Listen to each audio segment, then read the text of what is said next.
Hello everyone, welcome in exam affairs. तो आज हम शुरू करने जा रहे हैं 29 जनवरी 2021 के करंट अफेयर्स।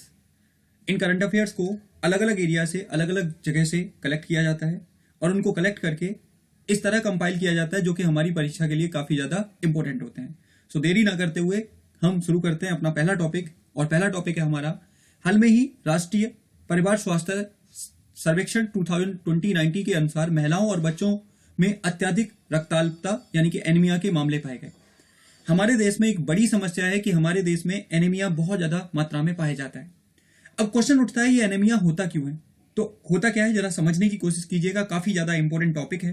तो एनीमिया में रक्त क्या होता है?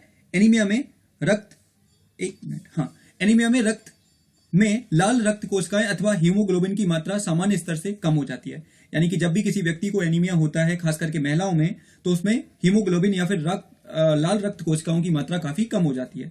इससे पीड़ित व्यक्ति को थकान, चक्कर आना, चिड़चिड़ापन, सांस लेने में कठिनाई जैसी आदि समस्याएं उत्पन्न होने शुरू हो जाती हैं।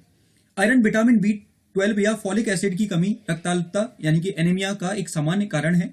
भारत में सामान्यतः आयरन तथा विटामिन B12 की कमी के कारण होने वाली रक्ताल्पता के अधिक मामले पाए जाते हैं। यानी कि भारत में आयरन तथा विटामिन 12 की कमी से अत्यधिक मात्रा में एनीमिया होता है।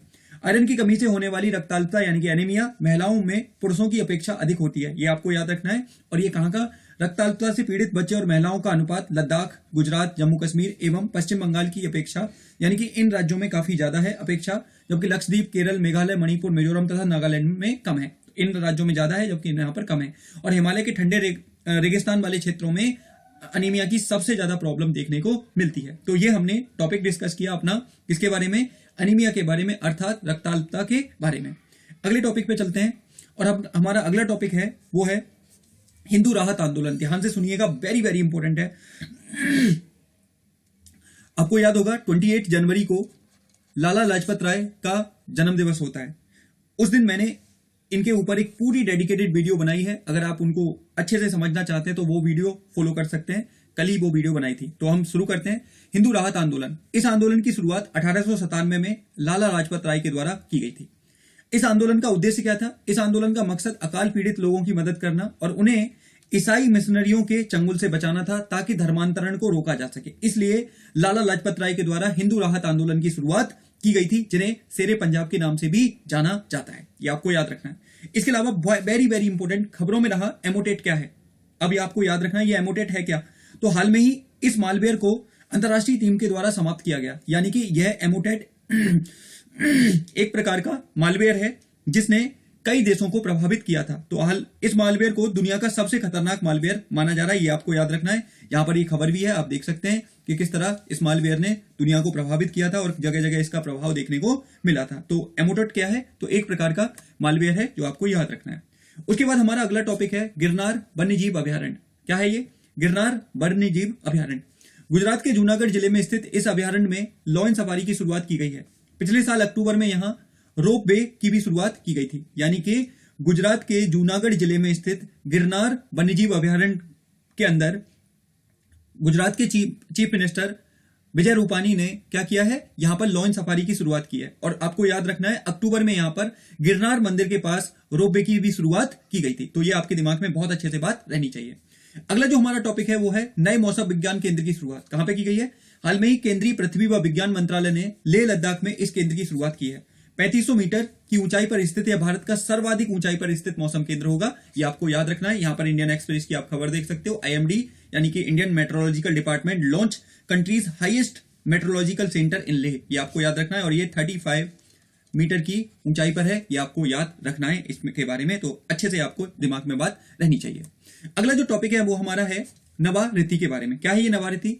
प्रधानमंत्री ने इनोवेशन निर्माण के लिए प्रौद्योगिकी के क्षेत्र में एक नए सर्टिफिकेट कोर्स की शुरुआत की है।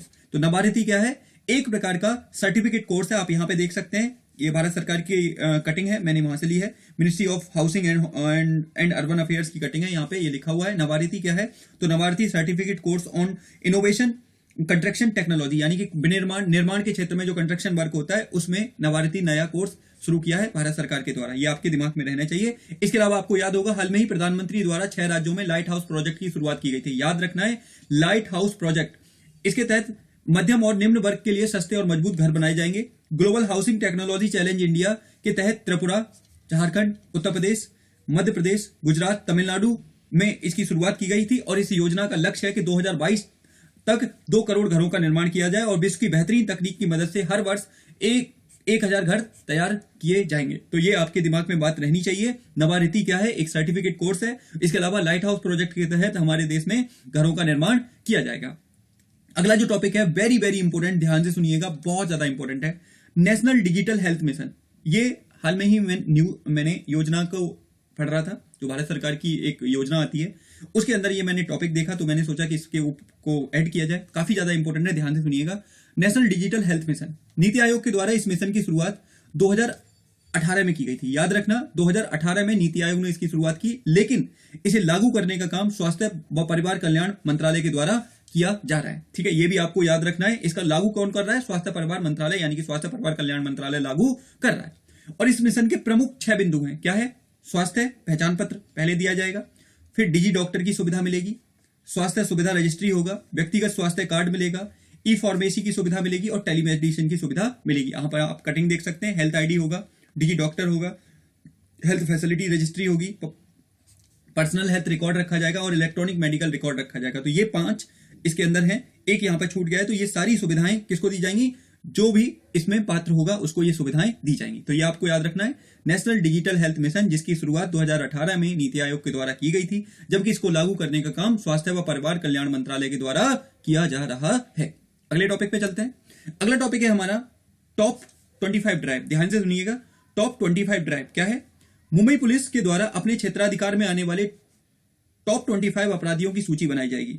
पुलिस इनसे बॉन्ड पर हस्ताक्षर कराकर इनका व्यवहार बदलने का काम करेगी। यानी कि पुलिस ने व्यवहार बदलने के लिए टॉप 25 ड्राइव की शुरुआत की है। और ये कहां की पुलिस के द्वारा की गई है? मुंबई पुलिस के द्वारा की गई है, ताकि अपराधियों के नेचर में बदलाव लाया जा सके और उन्हें सामान्य जीवन में फिर से ढाला जा सके। इसलिए इसकी शुरुआत मुंबई पुलिस के द्वारा की गई है। यहां पर इंडियन एक्सप्रेस का ये आर्टिकल है, देख सकते हो। Explain what is top 20 drive initiated by Mumbai police, मैंने आपको यहां पे बता दिया। टॉप 25 ड्राइव किसके द्वारा? मुंबई पुलिस के द्वारा इसकी शुरुआत की गई है। अगला, एएफसी महिला फुटबॉल एशिया कप 2022 क्या है? भारत 2022 में इस कप की मेजबानी करेगा। इस फुटबॉल टूर्नामेंट में कितनी? टॉप 12 टीमें भाग लेंगी। यहां पे देखो आप, reveal date of AFC women Asian cup India 2022। तो 2022 में भारत एशिया महिला फुटबॉल एशिया कप की क्या करेगा? मेजबानी करेगा। ये आपको याद रखना, और इसमें 12 टीमें भाग लेंगी। अगला जो हमारा टॉपिक है वो है इंडियन टेलीग्राफ एक्ट 1885। अब ये न्यूज में क्यों रहा? तो हाल में ही इस एक्ट के अनुसार सरकार के द्वारा दिल्ली के कुछ भागों में इंटरनेट की सुविधा को बंद कर दिया गया था। आपको याद होगा 26 जनवरी हमारे रिपब्लिक डे वाले दिन किस प्रकार की हमारे दिल्ली के आसपास के क्षेत्रों में हिंसा हुई थी। किसान आंदोलन के नाम पर कई सारी समस्याएं देखने को मिली थी। तो ऐसी स्थिति में हमारी सरकार के द्वारा इस एक्ट का इस्तेमाल करते हुए क्या किया? दिल्ली के कुछ भागों में इंटरनेट को बंद कर दिया। अब है क्या ये? ध्यान से सुनिएगा प्लीज। इस एक्ट के अनुसार गृह मंत्रालय भारतीय भूभाग के किसी भाग में वायरलेस सुविधा को बंद कर सकती है। पहली बात, यानी कि भारत सरकार का गृह मंत्रालय भारत के किसी भी भूभाग में अगर कोई समस्या उत्पन्न होती है तो इंडियन टेलीग्राफ एक्ट की सहायता से वहां पर इंटरनेट तथा वायरलेस की सुविधा को बंद किया जा सकता है। इसके अलावा इस एक्ट के सेक्शन 5 क्लॉज 2 में यह प्रावधान है कि केंद्र सरकार व राज्य सरकार आपातकाल के समय इस प्रकार के नेटवर्क सुविधा को बंद कर सकती है। यानी कि यह पावर केंद्र के साथ साथ राज्यों के पास भी है। यह आपके दिमाग में बात रहनी चाहिए इंडियन टेलीग्राफ एक्ट 1885 के बारे में। यहां पर ये कटिंग है, आप देख सकते हैं, इसके बारे में मैंने बताया है। तो ये थे हमारे आज के करंट अफेयर्स, जिनको अलग अलग सोर्सेज से तैयार किया गया। अलग अलग सोर्सेज इसमें शामिल होते हैं, जैसे द हिंदू, इंडियन एक्सप्रेस, इसके अलावा PIB। उन सभी सोर्सेज को कलेक्ट करके, कंपाइल करके आपके सामने लाया जाता है, जो कि आपकी परीक्षा के, हमारी परीक्षा के हिसाब से काफी ज्यादा इंपॉर्टेंट होते हैं। अगर आपको ये मेरा वीडियो पसंद आता है तो इसे लाइक करें, शेयर करें और अपना अच्छा सा कमेंट करें, और साथ ही इस चैनल को सब्सक्राइब करें, ताकि ये चैनल थोड़ा सा मजबूत हो। तो आज के लिए इतना ही, मिलते हैं ऐसे ही कल नए करंट अफेयर्स के साथ। तब तक के लिए आप सभी का धन्यवाद।